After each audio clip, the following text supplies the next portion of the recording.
Olá pessoal, tudo bom, gente? Bom dia, boa tarde, boa noite. Sou Adriano Barbosa, professor do Grão Online e delegado federal. Galera, vamos dar o gás, firme e forte? Então, pessoal, hoje na nossa aula nós inauguramos mais um tópico do seu edital, pessoal. Nós vamos estudar a Lei de Identificação Criminal. É uma lei deveras interessante, é uma lei recente, de 2009, e que traz a regulamentação de quando é pertinente e como deve ser feita a identificação criminal dentro da persecução criminal brasileira, notadamente, pessoal, em sede de inquérito policial, beleza? Então vamos lá, pessoal. Essa lei, gente, é a Lei 12.037 de 2009.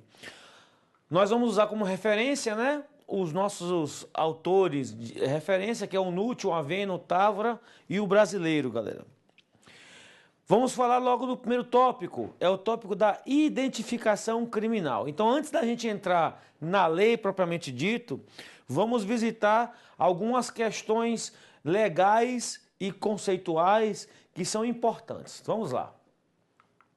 O STF, galera, antes do novo regime constitucional, tinha uma súmula, que era a súmula 568, que dizia o seguinte: a identificação criminal não constitui constrangimento ilegal, ainda que o indiciado já tivesse sido identificado civilmente. Galera, isso aqui não vale mais. Não vale mais. Esse entendimento ele foi superado pelo STF e hoje o que o STF entende, e obviamente porque ele é o guardião da Constituição, é aquilo que está na Constituição de 88 e lá no seu artigo 5º. É isso que tem a prevalência. Olha só o que diz, portanto, o artigo 5º da Constituição sobre identificação criminal. O civilmente identificado não será submetido à identificação criminal, salvo nas hipóteses previstas em lei. O que o legislador fez aqui, pessoal, foi proteger o cidadão, evitando o constrangimento. Olha aqui, ó. Na esteira da Lex Excelsa, né, da nossa Constituição, promoveu a proteção do cidadão civilmente identificado, que eventualmente seja preso em flagrante ou indiciado pela polícia. O que se quis, o que o legislador constituinte originário quis, é isso aqui, galera, ó, afastar constrangimento. Corta aqui para mim, pessoal. A gente tem que lembrar o contexto histórico da ascensão da Constituição de 88. A Constituição de 88, ela reinaugura a democratização do país, a redemocratização no país. Ela reinaugura dentro do texto constitucional. E, portanto, muitos abusos observados no tempo da ditadura militar foram afastados em sede constitucional pela Constituição de 88. E uma delas era o vexame e o constrangimento de submeter o cidadão já identificado o constrangimento de identificação criminal. Era o famoso tocar piano, né? Antigamente, né, não havia, como tem hoje, os scanners para captura datiloscópica. Então, o cidadão ele sujava os dedos, fazia aquela foto com a plaquinha, e isso tudo ia para bancos de dados policiais, e a pessoa, então, depois era tida, ela tinha a chamada ficha policial, e isso gerava muito constrangimento. E uma forma de afastar essa ação constrangedora do Estado em relação ao cidadão foi colocar dentro do próprio texto constitucional que a pessoa que já está com a sua identidade, já tem regularmente a sua identificação feita, civilmente feita, ela não precisa ser ressubmetida, em regra, à nova identificação. A gente vai ver que a própria lei de identificação criminal, ela prevê hipóteses de identificação criminal, mas são a exceção. A regra é: o civilmente identificado não precisa ser criminalmente identificado, para evitar constrangimento, beleza? Volta lá então, pessoal. Isso para afastar o constrangimento de se submeter às formalidades de identificação criminal, notadamente a fotográfica e datiloscópica, né? O famoso toca-piano e tirar lá a foto de bandido, como se dizia. Consideradas vexatórias, porque em tese teria o condão de induzir a opinião pública à ideia de que aquele cidadão que está sendo criminalmente identificado e que está sendo fotografado, ele teria autoria delitiva. Então, para evitar esse estado de coisas, evita-se o constrangimento da identificação criminal. Olha só o que nos diz o Guilherme Souza Nutti sobre a identificação criminal. Ele fala assim: identificar significa determinar a identidade de algo ou de alguém. No âmbito jurídico, que é o que nos interessa, quer dizer apontar individualmente exclusivamente, melhor dizendo, né? Uma pessoa. No campo criminal, individualiza-se a pessoa para apontar autor certo e determinado, sem qualquer duplicidade da infração. É por isso que gera constrangimento, né? Por que a polícia identifica alguém? Identifica para que o autor de suposto crime seja individualizado.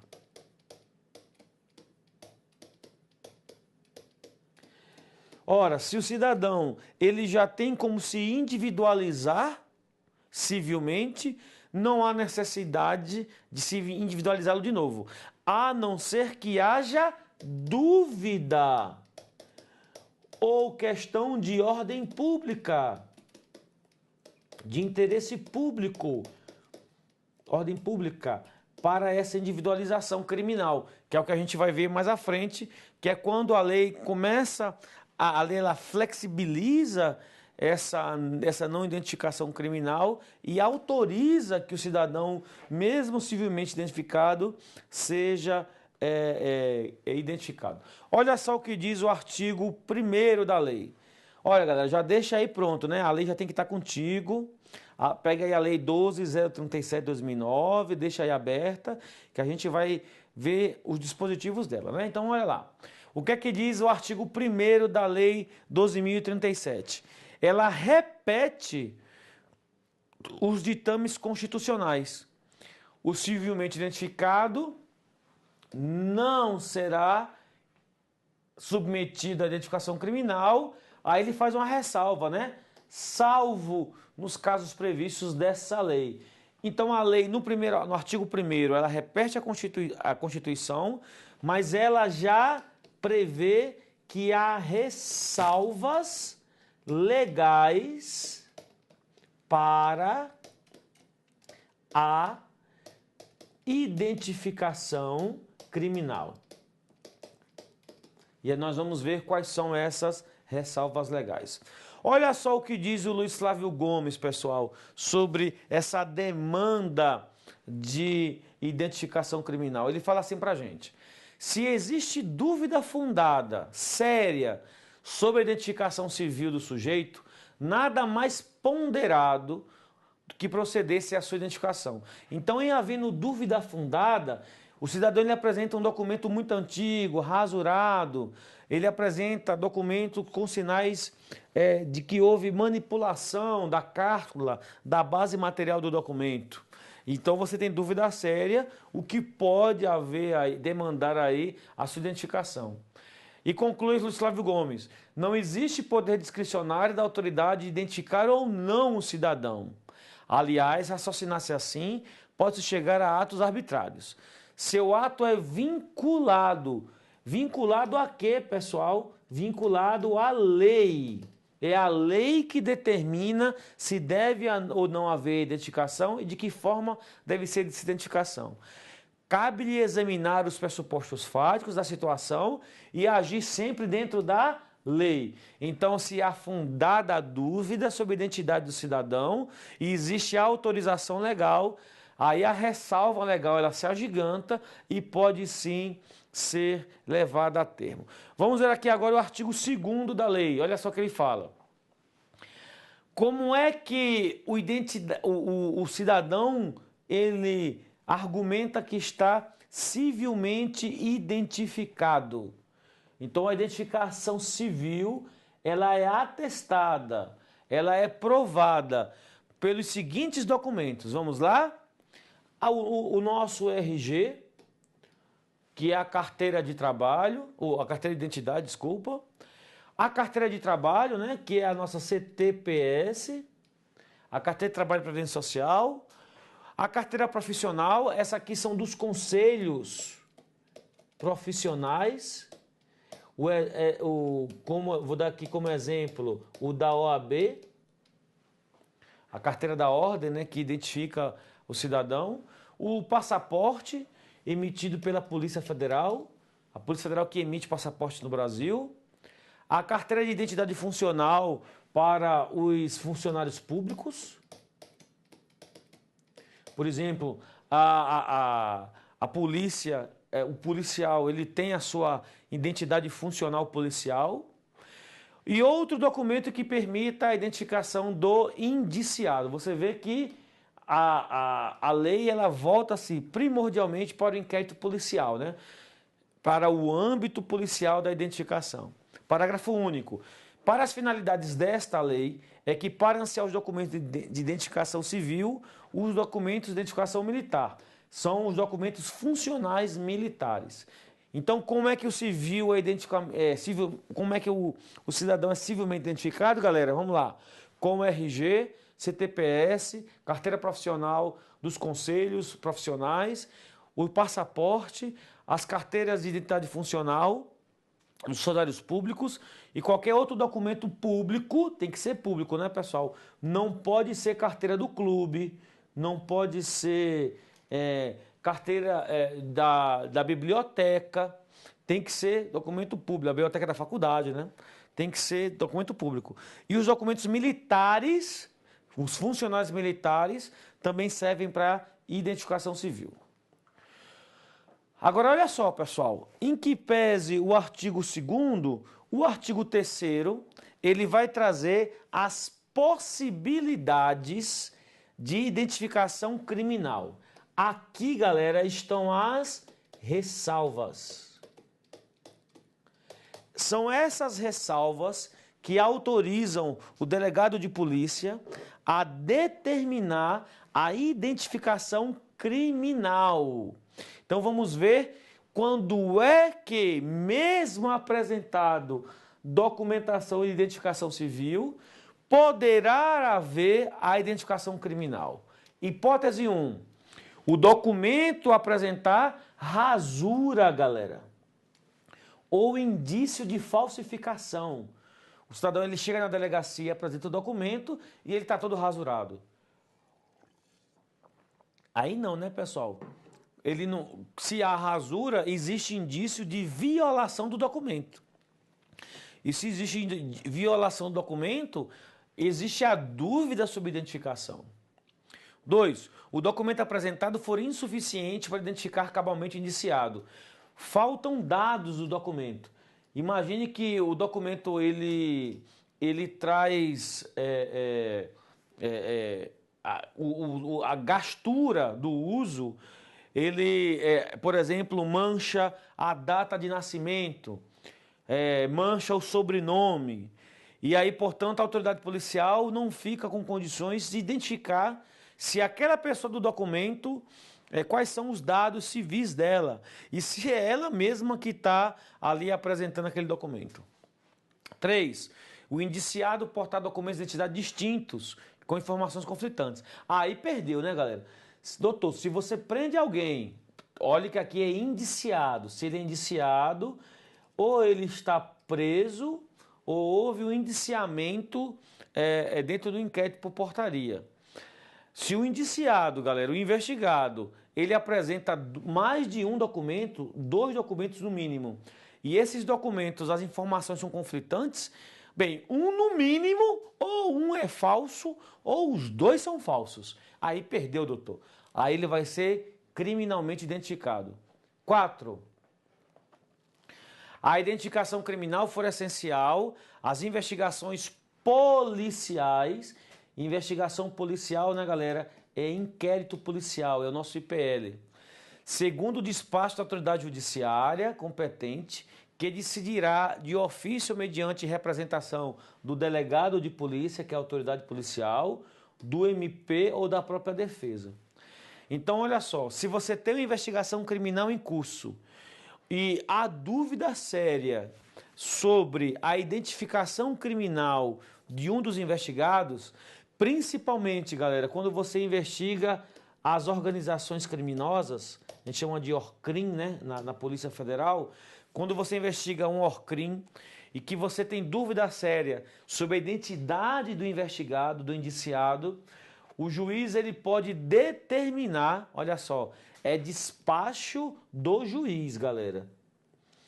Seja mediante representação do delegado de polícia ou requerimento do MP ou da defesa, que haja a identificação para individualização daquele cidadão investigado. Isso para evitar que haja, por exemplo, a punição de terceiro inocente. Então é possível haver a intervenção judicial para identificação criminal, que pode ser de ofício pelo próprio juiz, iniciativa dele, considerando que o juiz tem poder de instrução, de produzir provas em busca da verdade real, pode ser mediante representação do delegado de polícia, ou pode ser requerimento do MP ou da própria defesa. Então, nessa primeira fase do artigo 3º, nós temos documento rasurado, documento com dados insuficientes para identificação, indiciado com documentos distintos e ordem judicial para identificação, quando é essencial para o inquérito policial. Quando essa ordem judicial pode ser de ofício, representação do delegado de polícia, requerimento do MP ou da defesa. Próximo. Quando é que ainda se identifica criminalmente? Constar de registros policiais ou uso de outros nomes ou diferentes qualificações. Imagine, por exemplo, que a polícia está investigando uma organização criminosa ou uma associação criminosa de estelionatários. E eles têm vários nomes, várias designações nos bancos de dados policiais. Uma hora ele é João, na outra hora ele é José, na outra hora ele é Pedro. Então tem registro de vários documentos falsos. Aí então existe a necessidade, pessoal, de se identificar aquele cidadão para evitar que haja engodo e que mais uma vez ele utilize o nome falso. 6. Estado de conservação ou distância temporal ou da localidade da expedição do documento apresentado impossibilite a completa identificação. Aqui são documentos velhos, né? O cidadão lá tirou, o cidadão hoje, ele, sei lá, tem 40 anos de idade, ele tirou o RG quando ele tinha 15 anos. E aí ele apresenta o RG de 15 anos, doutor, não vai dar certo. O cidadão, ele era adolescente, tira o RG. Depois de 25 anos, ele apresenta o mesmo RG para se identificar. Obviamente, os traços físicos já são outros.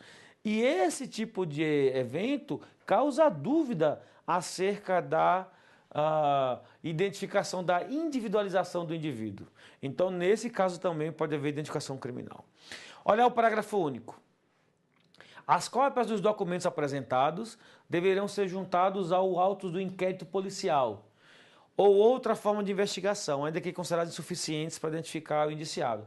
Então, quando o indiciado, quando o delegado de polícia ele indicia, ele faz num chamado despacho de indiciamento ou indiciação.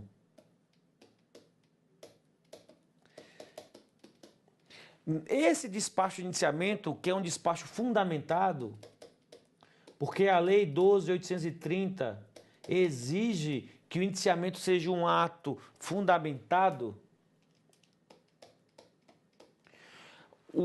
existe a par do indiciamento, do ato de indiciação, a identificação criminal do indivíduo, se ele não é civilmente identificado.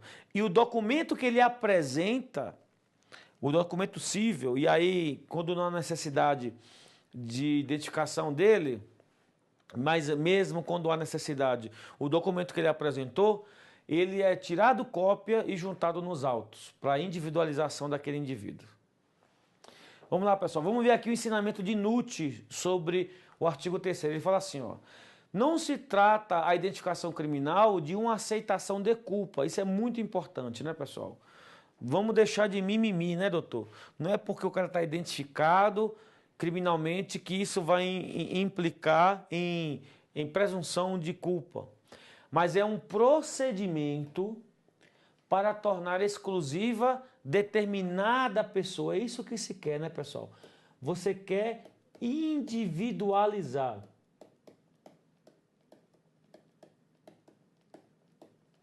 O indiciado. É direito, portanto, do Estado, evitando-se com isto o nefasto erro judiciário. A gente não quer que inocentes sejam tidos como culpados no lugar do verdadeiro autor do crime. Não se confunda ainda a identificação criminal com recolhimento da pessoa. Reconhecimento da pessoa. Isso é absolutamente diverso, né? Inclusive, o reconhecimento de pessoas e coisas é meio de prova que tem um procedimento específico do CPP. E de tudo é lavrado um auto circunstanciado. Nesse caso, terceiros poderão apontar o indiciado ou réu como autor do crime. Naquela situação que é da identificação criminal, nada disso tem relevo, pois se busca apenas e tão somente identificar a pessoa que está sob investigação no inquérito policial ou respondendo a uma ação penal. Ou seja, o Nutt, ele tira, ele desanuvia o problema. Galera, é direito do Estado identificar quem está sob investigação ou na ação penal para evitar erro judiciário. É óbvio que, se ele já está civilmente identificado e não há dúvidas sobre essa identificação civil, ele não vai ser criminalmente identificado.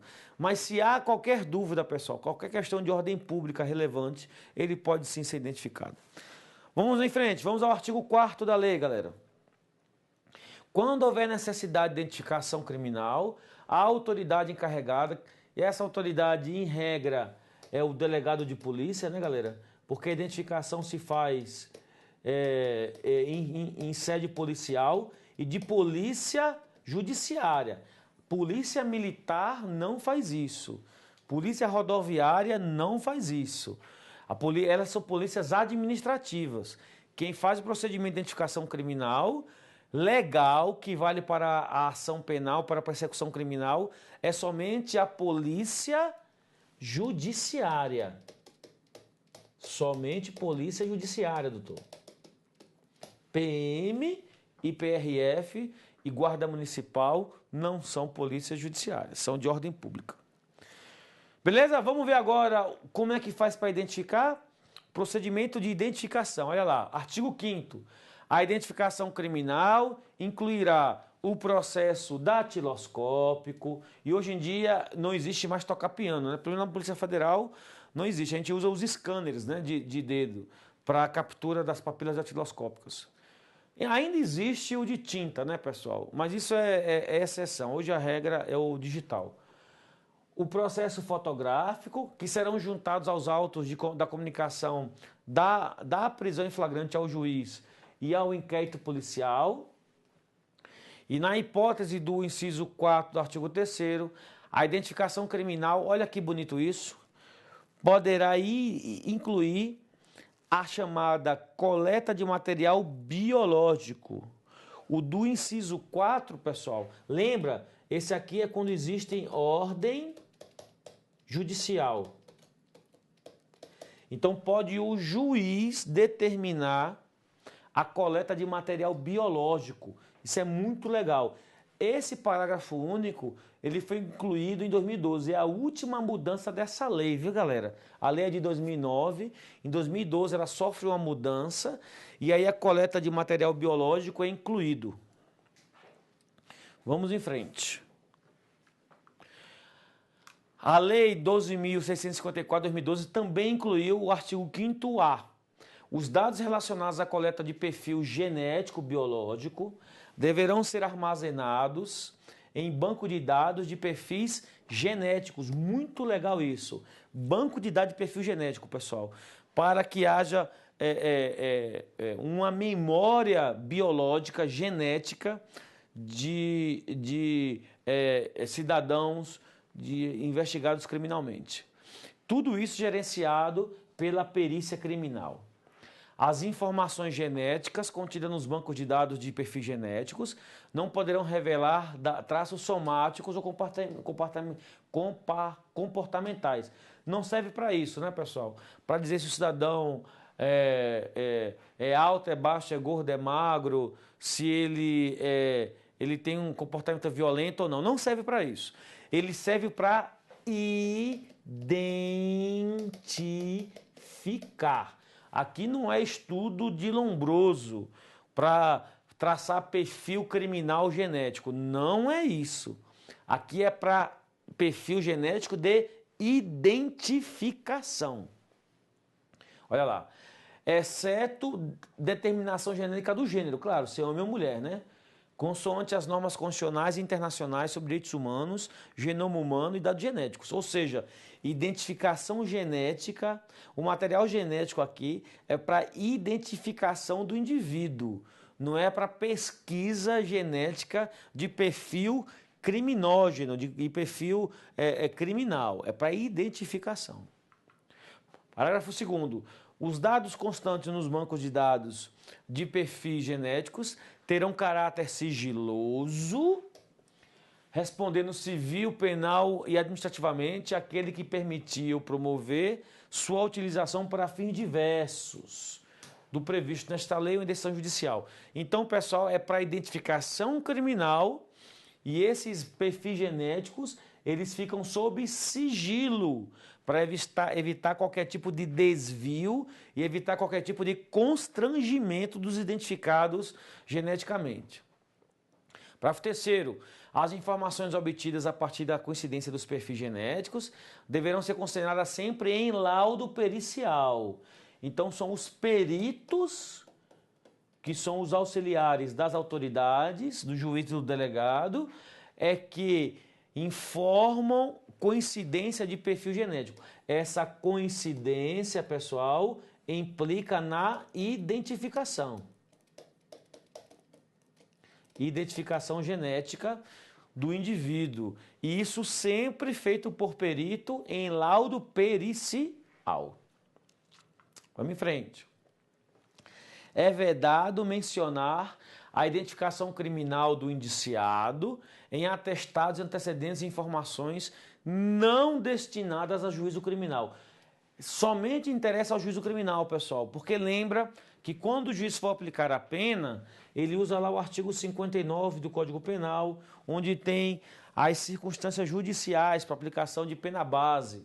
Então, assim, serve muito bem ao juiz as informações de antecedentes e de identificação criminal. Mas isso não pode ser fornecido, por exemplo, para empregador, para entrevista de emprego, para vizinho, negativo. Isso é para fins de juízo de aplicação criminal. Para artigo 7º, no caso de não oferecimento da denúncia, então a ação penal ela não prospera, ou sua rejeição ou absolvição, o juiz rejeita a denúncia ou absolve, é facultado ao indiciado ou ao réu, após o arquivamento do inquérito, imagine que o inquérito ele também foi arquivado, ou trânsito de julgado da sentença, o que é então que esse réu indiciado pode fazer? Requerer a retirada da identificação fotográfica do inquérito do processo, desde que apresente provas de sua identificação civil. Isso para evitar constrangimento. E se põe a salvo a imagem do indiciado ou réu, tendo em vista que agora o inquérito está arquivado, ou a denúncia ela foi rejeitada, ou então, melhor ainda, né, galera? Ele foi absolvido. E para finalizar, galera, o último slide, os artigos 7º A e 7º B, que também foram incluídos em 2012 pela Lei 12.654. A exclusão dos perfis genéticos dos bancos de dados ocorrerá no término do prazo estabelecido em lei para a prescrição do delito. Então, pessoal, se houve a prescrição do crime, conforme a lei penal, excluir-se-á o perfil genético dos bancos de dados. Ele não fica ad eterno. Sétimo B, a identificação do perfil genético será armazenada em banco de dados sigiloso, conforme o regulamento a ser expedido pelo Poder Executivo e fica sob a guarda dos institutos de identificação, dos IIs, ou os institutos de criminalísticas, os IICs, onde ficam os papiloscopistas e ficam os peritos que trabalham no âmbito policial. Beleza, galera? Corta aqui para mim. Então é isso, pessoal. Essa aí foi a Lei 12.037 de 2009, que versa sobre identificação criminal. É uma lei bem interessante, né, pessoal? Observe que houve essa reforma de 2012, incluindo alguns dispositivos, e principalmente aqueles que versam sobre a identificação genética. Então, muita atenção a esses dispositivos inaugurados em 2012, que podem ser objeto de questionamento de prova. Faça o seguinte, reveja a aula, pegue a lei, grife a lei, faça os apontamentos de acordo aqui com as considerações que a gente fez à luz da doutrina, à luz da interpretação legal, e assim você vai manter sua revisão em dia e vai absorver o conteúdo da matéria, notadamente da Lei de Identificação Criminal. Agradeço muito a sua atenção, pessoal, e aguardo você, meu aluno, minha aluna do Grão Online, na próxima aula. Um forte abraço, até lá e avante.